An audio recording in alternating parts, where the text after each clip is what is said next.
The news इन में आपका स्वागत है। मैं हूं रिजवान। और जैसे कि आपको पता है कि अभी 18 मई 2020 को एक न्यूज़ आई थी, जी न्यूज़ के 28 लोग कोरोना पॉजिटिव पाए गए थे, और जिसमें सुधीर चौधरी ने खुद भी ट्वीट करके इस बात की जानकारी दी थी कि कोरोना पॉजिटिव एक शख्स था जो 15 तारीख को हुआ था, लेकिन अब हमारे 28 लोग कोरोना पॉजिटिव हो गए हैं। लेकिन वो सभी लोगों को पूरी तरीके से एहतियात बरती जा रही है। उन सभी लोगों को मेडिकल चेकअप के लिए हॉस्पिटल में क्वारंटाइन कर दिया गया है।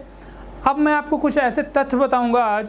जो कि न्यूज़ लॉन्ड्री ने अपनी तहकीकात में वहाँ के कुछ लोगों से, एम्प्लॉइज़ से बात की। जी हिंदुस्तान जो है उसके भी कुछ वरिष्ठ पत्रकार से बात की, और जो खुलासा हुआ है, हो सकता है आपके पैरों के नीचे से ज़मीन खिसक जाएगी आज। इसलिए कि जी न्यूज़ के संपादक, जी न्यूज़ के चीफ एडिटर जो हैं, जो अपने आप को देशभक्त बताते हैं, न्यूज़ डीएनए में आने के बाद में वो ये बताते हैं कि हमारे एम्प्लॉय को कोरोना पॉजिटिव होने के बाद भी आपके लिए हम शो को कैरी ऑन करेंगे। एक कोरोना पॉजिटिव पर्सन को इमीडिएटली क्वारंटाइन जहाँ किया जाना चाहिए, वहाँ उसको लगातार ऑफिस बुलाया जाता है, और 28 लोग कोरोना पॉजिटिव हो जाते हैं। ये एक आपराधिक मामला भी कहीं ना कहीं ये सामने आया है, और जो एम्प्लॉयज़ को धमकी देकर ऑफिस बुलाया जा रहा था वो भी मामला सामने आया है। हम आज आपको सारी बातें बताएंगे द न्यूज़ इन में। इससे पहले रिक्वेस्ट करेंगे कि चैनल पे अगर आप नए आए हैं तो सब्सक्राइब कर लीजिए, और बगल में नोटिफिकेशन बेल है उस पर भी क्लिक कर दें ताकि आगे आने वाली वीडियोज़ की नोटिफिकेशन मिलती रहे आपको। चलिए अब हम आज विस्तार से बात करते हैं कि आखिरकार जी न्यूज़ में ये सारी चीज़ें जो हुई उसका जिम्मेदार कौन है। तो सबसे पहले हम बात करेंगे कि जो जी न्यूज़ में कोरोना पॉजिटिव 28 लोग आए, वहाँ पे जो डीएम है, गौतम बुद्ध नगर के जो डीएम है, उन्होंने अपने प्रेस बुलेटिन में ट्विटर अकाउंट में इस बात की पुष्टि की कि जो 28 लोग कोरोना पॉजिटिव पाए गए हैं, सबसे पहला केस जो 15 तारीख को था, उस 15 तारीख के केस को कंट्रोल ना होने की वजह से वो लगातार ऑफिस आता रहा, और नाइट शिफ्ट में ऑफिस आने के बाद में 51 लोगों को कहीं ना कहीं टेस्ट भेजा गया टेस्ट के लिए, और जिनमें से 28 लोग कोरोना पॉजिटिव पाए गए हैं। जो 15 लोग जो थे वो वहीं गौतम बुद्ध नगर के थे, और बाकी के 13 लोग जो है दिल्ली, फरीदाबाद और गाज़ियाबाद के थे। इस केस को लेते हुए गौतम बुद्ध नगर के जो प्रशासन है, जो वहाँ के अधिकारी हैं, उन्होंने उनके ऑफिस को सील कर दिया था, और ऑफिस को सील करने के बाद में क्वारंटाइन भी कर दिया गया, और सैनिटाइजेशन का भी काम चालू हो गया है। और नोएडा प्रशासन ने इस बात को संज्ञान में लेते हुए फ़ौरन इस पर कार्रवाई की, और वहाँ के जो डीएम है उन्होंने भी अपने ट्विटर अकाउंट से इस बुलेटिन को पोस्ट करके इस बात को पूरी तरीके से क्लियर किया है कि वहाँ का जो ऑफिस है उसको सील करने के बाद में सैनिटाइजेशन चालू हो गया है। तो 15 मई को जो 39 वर्षीय वहाँ का रिपोर्टर था जिसको कोरोना पॉजिटिव हुआ था, उसके बाद भी लगातार उसको ऑफिस बुलाया गया। हालांकि उसको खांसी और बुखार और पहले से था, ये बात की जानकारी सभी लोगों को थी, लेकिन उसके बाद भी उसको ऑफिस आने से मना नहीं किया गया, ना ही उसका टेस्ट कराया गया। फाइनली उसने अपना टेस्ट खुद कराया, और टेस्ट खुद कराने के बाद जी न्यूज़ का जो ऑफिशियल ग्रुप है उस पर जो है इस बात की रिपोर्ट पोस्ट की कि उसको कोरोना पॉजिटिव है। और जैसे ही ये जानकारी मिलती है तब जाके वहाँ के सारे लोग, जो मैनेजमेंट है वो एक्टिव होता है, और इसके बाद में वहाँ का जो प्रशासन है वो एक्टिव होने के बाद 51 लोगों को वहाँ के टेस्ट में भेजा जाता है। सुधीर चौधरी ने अपने प्राइम टाइम शो डीएनए में भी इस बात को क्लियर किया था कि हमारे एक एम्प्लॉय को कोरोना पॉजिटिव है, लेकिन उसके बाद भी हम आपके लिए लगातार न्यूज़ देते रहेंगे, हम देश के लिए लगातार काम करते रहेंगे। और उसके बाद मैं आपको बताता हूँ कि जो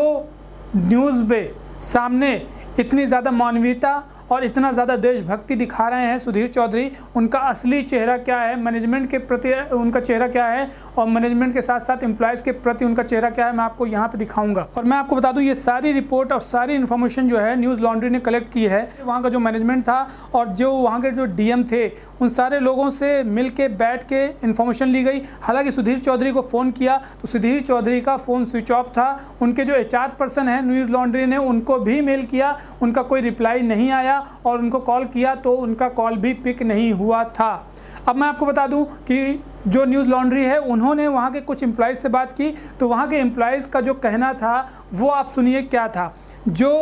आपको सामने न्यूज़ में बैठ के देशभक्ति की बात करते हैं, जो हमेशा जो है अपने आप को एक मोटिवेटर बताते हैं और अपने एम्प्लॉयज़ को ये बताते हैं कि कोरोना पॉजिटिव होने के बाद भी उन्हें इस चीज़ से डर नहीं है और वो लगातार आपको न्यूज़ पहुंचाते रहेंगे। अब मैं आपको बता दूं वहाँ के एम्प्लॉयज़ जो थे उनका क्या कहना था। न्यूज़ लॉन्ड्री के साथ में बात करने के बाद में वहाँ के जो एम्प्लॉयज़ थे उन्होंने बताया कि इस बात की पुष्टि जैसे ही 15 तारीख को होती है तो वहाँ के सारे एम्प्लॉयज़ जो है वो डर जाते हैं, सहम जाते हैं और इस बात के लिए उनसे रिक्वेस्ट भी करते हैं कि कहीं ना कहीं उनकी पूरी तरीके से जांच की जाए, टेस्ट कराया जाए, क्योंकि उनको भी कहीं ना कहीं कोरोना पॉजिटिव होने का खतरा था। लेकिन सुधीर चौधरी ने उनको धमकाते हुए इस बात को बोला क्लियर करके कि खांसी और जुकाम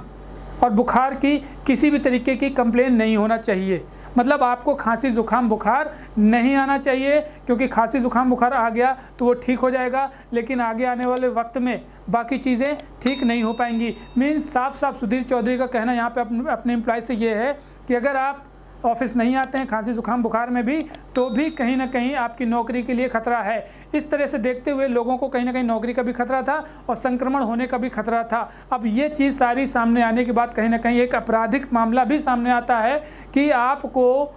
जब प्रशासन ने और जब गवर्नमेंट ने एक चेतावनी दी थी वो सारे ऑफिसेस को कि 3 मई से जो लॉकडाउन स्टार्ट होने वाला है या 3 मई के बाद जो लॉकडाउन स्टार्ट होगा उस पर आपको घर पे रहना है, लेकिन जो ऑफिसेज होंगे उसमें 33% एम्प्लॉयज़ आ सकते हैं। लेकिन उसके बाद ये बयान आता है सुधीर चौधरी का सामने देखने को कि सुधीर चौधरी ने अपने सारे एम्प्लॉयज़ को इस बात के लिए इन्फॉर्म कर दिया था कि 1 तारीख से 1 मई से सभी लोग ऑफिस पहुँचेंगे। और इस बात को लेके वो जो HR डिपार्टमेंट है, HR पर्सन ने भी सारे एम्प्लॉयज़ को इन्फॉर्मेशन दे दी थी कि ऑफिस आना है। अब वहाँ पे सारे ऑफिसेज में उनके सारे एम्प्लॉयज़ लगातार ऑफिस आते रहे, जबकि गवर्नमेंट ने ये बात को क्लियर कर दिया था कि 33% ही ऑफिस में आने चाहिए। अब इसके बाद एक मामला और सामने निकल के आता है। जी न्यूज़ के जो जी हिंदुस्तान है वहाँ से एक सीनियर वरिष्ठ संपादक हैं, उन्होंने इस बात के लिए खुलासा किया कि उनका भी एक जानने वाला जो पत्रकार था वो भी उन्हीं 28 लोगों में से था, और जिसने जो है अपने HR पर्सन को, वहाँ के HR पर्सन को इस बात की जानकारी दी कि मेरी माँ को भी कोरोना पॉजिटिव हो सकता है,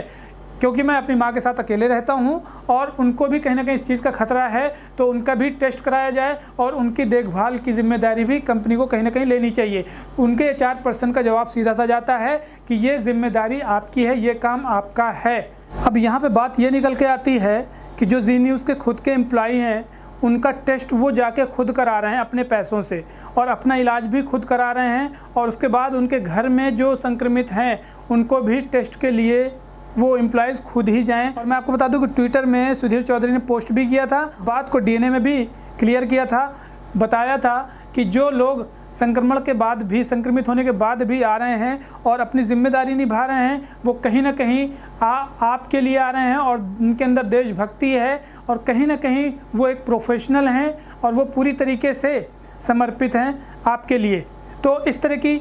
न्यूज़ कुछ ना कुछ दी थी सुधीर चौधरी ने, जिसकी वजह से लोग आज जो एम्प्लॉयज़ हैं उनके कुछ और स्टेटमेंट दे रहे हैं। उनको मजबूर किया गया था, उनको धमकी दी गई थी ऑफिस बुलाने के लिए, और वो डरे हुए थे कि अगर वो ऑफिस नहीं आते हैं तो उनकी नौकरी भी जा सकती है। तो आप देख सकते हैं कि सुधीर चौधरी जो मरकज़ निज़ामुद्दीन को कोरोना का जिहाद बताने वाले और वो पूरी मुसलमान कौम को बदनाम करते हुए लगातार अपनी न्यूज़ फैला रहे थे, उन्होंने कैसे अपने ही एम्प्लॉयज़ को कोरोना पॉजिटिव किया और कोरोना पॉजिटिव करने के बाद अब लगातार ऑफिस बुलाते रहे, और उनके खुद के एम्प्लॉयज़ जो है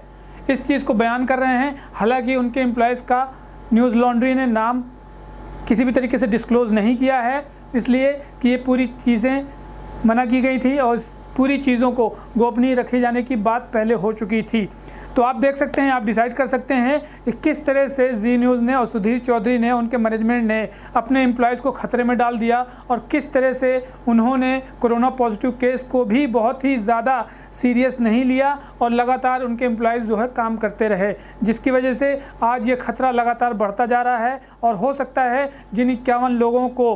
कोरोना पॉजिटिव होने की संभावना थी, जिनके टेस्ट कराए गए थे, जिसमें से 28 लोग कोरोना पॉजिटिव पाए गए हैं, वो 28 लोग भी जितने लोगों के संपर्क में आए होंगे, हो सकता है उन लोगों को भी कोरोना का संक्रमण हो। इससे कितने लोगों को कोरोना फैल सकता है आप खुद ही देख सकते हैं कि किस तरह से ये लापरवाही कहीं ना कहीं एक खतरा पैदा कर सकती है।